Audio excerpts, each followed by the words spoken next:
से ऐसा हो रहा है। देखिए, माँ बाबा का अनुभव आपने कर लिया, गुरुदेव गुरुमाँ आपके साथ में हर समय है। और जी जहां जी तक बात है त्रुटि की, तो इस दरबार के नियम इतने साधारण है, बस छोटी छोटी चीजों का ही तो ध्यान रखना है। नॉनवेज जी मत खाइए, गलत व्यसन मत करिए, गलत पूजा पाठ मत करिए, बस ये तीन चार चीजों का ध्यान रखिए। बाकी कुछ भी ऐसा है नहीं दरबार में जो आपको लगे कि हमसे कोई त्रुटि हो जाएगी तो बाबा हमें रुष्ट हो जाएंगे, माँ रुष्ट हो जाएंगे। वो कभी रुष्ट नहीं होते, वो तो हमेशा आपके साथ में है, हमेशा आपका भला ही करते हैं। और जी आप किसी भी से विपरीत परिस्थिति में रहे हो, हमेशा आपके साथ में है। आप जब भी संकल्प करते हैं, संकल्प करते ही आपकी प्रॉब्लम छूमंतर होती है। तो जी ऐसा नहीं है कि कोई स्वयं त्रुटि हो जाएगी, या गुरुदेव का। ऐसा कुछ भी नहीं है। आप पूर्ण प्रक्रिया, जी आपने दरबार में रह के पूर्ण प्रक्रिया करी, तो सारे जो आपके काम है ना, वो माँ बाबा की कृपा से सफल है।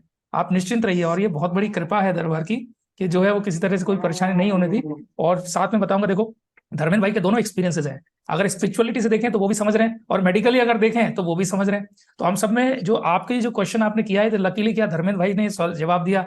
तो वो उस चीज को बहुत अच्छे से समझ पा रहे हैं कि अगर मान लो एक तरफ से वो एनर्जी आपके साथ ना होती, तो हाँ मेडिकल अगर लैंग्वेज में हम देखते हैं, मेडिकली अगर उसको हम देखते हैं ना, तो मेडिकली तो वो प्रॉब्लम बहुत भयानक थी। लेकिन चूंकि जी बहुत। स्पिरिचुअलिटी से आप साथ में, आपके साथ में वो आपका कवच है, तो उसने आपको जो है वो बचा लिया। तो इसका जवाब इनसे अच्छा कोई नहीं दे सकता, है ना दीदी? जी जी जी तो जी बहुत बहुत धन्यवाद आपको।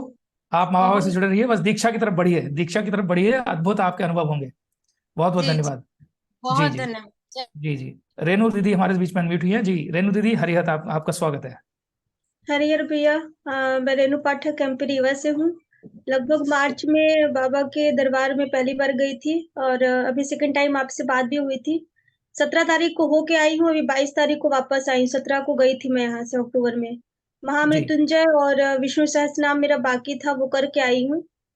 दो रुद्राभिषेक अभी भी बाकी है, क्योंकि थोड़ा सा बैलेंस का इश्यू था तो नहीं कर पाई हूँ।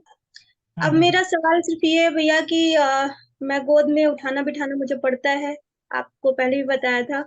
और दीक्षा हम्म। मैं भी लेना चाहती हूँ, मन से लेना चाहती हूँ, लेकिन एक बाबा माता से जिद है या विनती है, जो समझे, क्योंकि हम बच्चे हैं उनके, कि मेरे हाथ पैर इतना सक्षम बना दीजिए, मैं जमीन पे बैठ सकूं, हाथों में माला पकड़ सकूं, माला कर सकूं। तो ये जिद है मेरी उनसे। और दीक्षा बिल्कुल कर लेना पाएंगे आप। चाहती हूँ, लेकिन मैं ये पूछना चाह रही हूँ, क्योंकि आप लोग काफी टाइम से जुड़े हैं। ये जो कर्म भोग होता है, तो मेरा ये जो कंडीशन है उठने बैठने का, 33-34 साल हो गया बैठे बैठे। 8 साल की एज में मुझे ये प्रॉब्लम हुई थी। तो क्या मेरा कर्म भोग बिना दीक्षा के जल्दी कट जाएगा, और मैं सक्षम हो जाऊंगी कि मैं माला जाप कर सकूं और दीक्षा तब लूं, या दीक्षा लेना पड़ेगा तब जल्दी ठीक होंगी? थोड़ा सा अगर हेल्प कर सके मेरी तो। जी धर्मेंद्र भाई। हरिहर बहन, देखिए, बड़ा अच्छा लॉजिकल सवाल आपने पूछा था कि मतलब मेरा भोग भोग तो जो था घटित हो चुका है आपके साथ। भोग जो था वो घटित हो गया है, इसीलिए आपको इतना कष्ट हुआ। बाकी उनकी अब कृपा से, ईश्वर की कृपा से, माँ बाबा की कृपा से आप शीघ्रता से मन से मानसिक रूप से प्रबल होंगी, भरोसा अंदर से जगेगा, और धीरे धीरे धीरे धीरे धीरे धीरे आराम मिलना शुरू होगा। एक शरीर की सीमा है।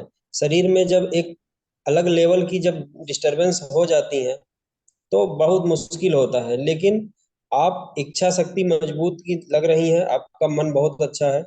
और एक सलाह ये भी है कि आप थोड़ा सा ना बाबा माँ से प्रार्थना करके, फिजियोथेरेपी एक व्यवस्था है हमारे मेडिसिन में, उनके उन पे भी थोड़ा सा प्रयास करिए, उससे बहुत आसानी से आपका काम मतलब बढ़ेगा। जो चीजें हैं बहुत आराम मिलेगा।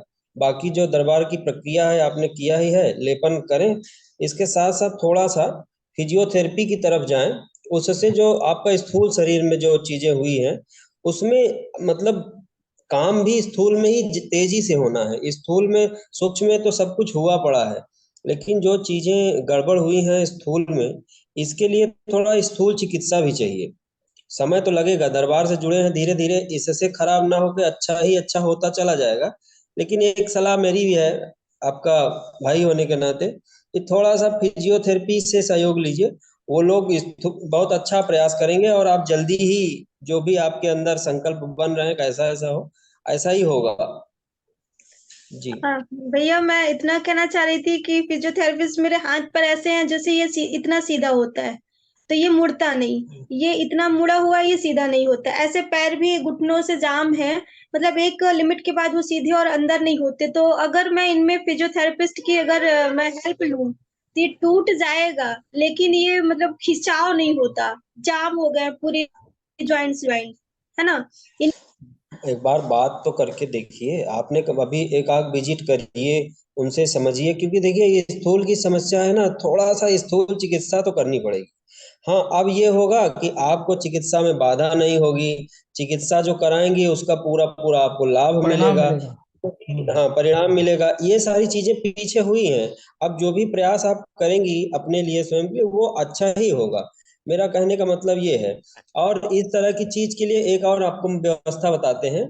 हमारे प्रयागराज में एक डॉक्टर जी जेके जैन है, डॉक्टर जितेंद्र जैन है, नेट पे देखिएगा।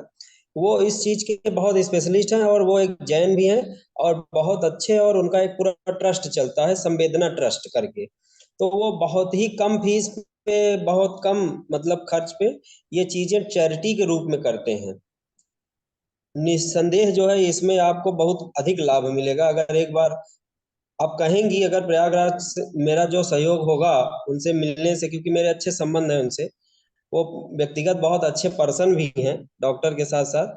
उनका मेन काम छोटे जो बच्चे हैं कृष्णा जी ना, जैसे जो सीपी के हैं, जो इस तरह के हैं उस तरह के हैं, स्थूल ही है उनके पास। सूक्ष्म का अगर वो कर पाते तो आज वो महान हो गए होते, लेकिन वो अधिकार हमारे करौली शंकर महादेव को प्राप्त है।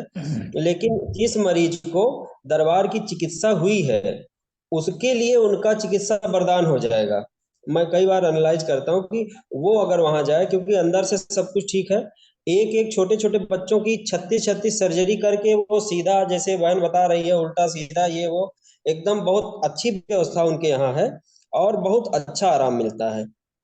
तो ये आप चिंता न करें, स्थूल चिकित्सा के लिए थोड़ा सा आपको। रेणु दीदी आपके पास मेरा व्हाट्सएप नंबर होगा, आप मुझे टेक्स्ट करिएगा, मैं आपको धर्मेंद्र भाई का नंबर दूंगा, आप इनसे डायरेक्ट कोऑर्डिनेट करिए। और देखिए ये परिवार है, परिवार में जैसे एक की समस्या को दूसरा सुलझाता है, कोई सीधे सीधे, कोई जी, प्रत्यक्ष, कोई अप्रत्यक्ष। तो बस साधारण सी बात है, क्या पता बिल्कुल। माँ बाबा इनके माध्यम से आपकी समस्या का जो समाधान है वो देना चाह रहे हो, ये भी है ना। और ऐसा ही होता है ना। दीदी जी, आपका वीडियो फ्रीज है, बिल्कुल। मुझे पता नहीं आपको मेरी आवाज गई कि नहीं गई। शायद दीदी को हमारी आवाज नहीं जा रही है। तो चलिए कोई बात नहीं, आगे बढ़ते हैं। और एक भाई ने पूछा है हमारे बीच में, हाथ में चांदी के कड़े पहन सकते हैं क्या। धर्मेंद्र भाई ये पूछ रहे हैं, चांदी के कड़े हाथ में पहन सकते हैं क्या। एक गोली रोज, उससे फायदा क्या लाभ चाहती हैं, चांदी के कड़े पहनने के क्या लाभ चाहती हैं उन्हें, प्रकृति से या ईश्वर से। अगर शौक हाँ। बस पहनना चाहती हैं तो दरबार से प्रार्थना करें, वो दरबार की विभूषी से शुद्ध करके धारण कर ले, कोई दिक्कत नहीं है, कर हम्म। सकती हैं। लेकिन हम लोग तो कुछ नहीं पहनते, देख रहे हैं, कोई अंगूठी, जंजीर, नौटंकी, ये मुकुट, वो पत्थर, कोई जरूरत ही नहीं है। जब शिव हैं साथ तो फिर बाकी ग्रह नक्षत्र राज का क्या मतलब है, बताइए। हम्म। गले में जी। 5 मुखी रुद्राक्ष पहन सकते हैं क्या। अरे भाई, आप दरबार की दीक्षा लेके 108 मोती के रुद्राक्ष धारण करिए ना, सीधा सीधा। हम्म, मतलब कि आ, एक जी। सानिध्य में जाके ही कुछ करिए, ताकि उसके पीछे का दोष ना होने पावे ना आपको, मेरा कहने का मतलब ये है। अरे गुरु प्रदत्त वो जो माला है वो तो कवच है, आप हम्म। उसमें जाके आनंद से पहनिए, कोई दिक्कत थोड़ी है।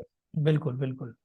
एक सोनी सिंह जी हैं, ये पूछ रहे हैं कि जाप करते समय बहुत नींद आती है, और संकल्प के बाद भी बहुत नींद आती है, प्लीज मुझे बताएं मैं क्या करूं। अभी दशांश नहीं हुआ है, दशांश नहीं हुआ है, मतलब संकल्प भी कर रहे हैं लेकिन फिर भी जाप के समय इनको बहुत नींद आती है। जी। दशांश कर लें तो आधी बीमारी वैसे ही इनकी दूर हो जाएगी। दूर हो जाएगी। और दूसरी चीज ये है कि थोड़ा सा आजकल आलस्य का मौसम भी है, सामान्य हम्म। रूप से आलस्य बढ़ा हुआ है लोगों में, तो थोड़ा हम्म। चैतन्य रहे, क्या आवश्यक है क्या आवश्यक नहीं है उसको समझे भी, और करें, और एक संकल्प कर लें कि पूजनी बाबा जी, ऐसे ऐसे अमुक समय में ऐसे हो जाता है, जो मेरी ये जी। स्मृति सदा सदा के लिए नष्ट कर दे, आराम मिल जाएगा आपको तुरंत, ऐसा कर एक काम लीजिए। क्या ऐसा कर सकते हैं धर्मेंद्र भाई, जैसे लास्ट सेशन में आपने बताया था कि आंख बंद करके अगर आपको समस्या आती है तो आंख खोल के भी आप जाप कर सकते हैं। हाँ, क्योंकि देखिए जब तक चीजें अच्छी नहीं होंगी, आपको अपने अनुसार उसको मॉडिफाई करके और कोऑर्डिनेट करके काम करना बिल्कुल। पड़ेगा। है कि हाँ, नहीं? बाबा से लेकिन संकल्प करके आप प्रार्थना करके बैठिए ना कि अगर मुझे नींद आए तो मैं आंख खोल के जाप करूंगा बाबा, उसकी मुझे आप अनुमति दीजिए। अरे नींद ही काहे आवे बाबा, ये जो जाप में नींद आती है इसकी ही स्मृति नष्ट कर दीजिए, मैं आनंद से जाप कर पाऊं। ऐसा भी बिल्कुल संकल्प करिए, सबसे अच्छा है, सीधा सीधा। बिल्कुल।